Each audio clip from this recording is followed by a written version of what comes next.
Ever have strikers closing you down fast? Here's how to stay composed on the ball. So the ball gets passed to this player over here, and now we can see we've got a striker coming in pretty quickly. Okay, so let's have a look at this player over here. First thing that we note is where he receives the ball is between his left foot and his right foot, which is in the same line that the striker is closing him down on. So what could he do to avoid the situation he's going to find himself in shortly? The first thing is to receive the ball outside his right foot, okay, and ideally with his first touch to move forward into the space and gap over here. Okay, he can then use his body to protect the ball.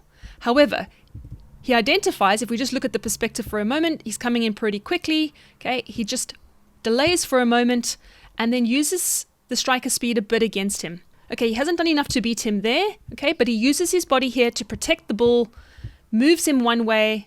So again, recognizes he hasn't got that space, but he does enough to create a bit of a gap for himself to move forward and get his feet facing the direction he wants to go. Okay, and then from here, okay, he identifies there's a 2-on-1 situation coming up, and he does quite a bit of good work here. If you look at where he's at right now, he's not really in a position to pass. Okay, so he gets his feet around the ball, does a little slight lift over the stick.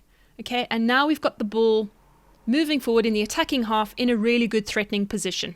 Okay, so there's a great example of a player who was under a little bit of pressure.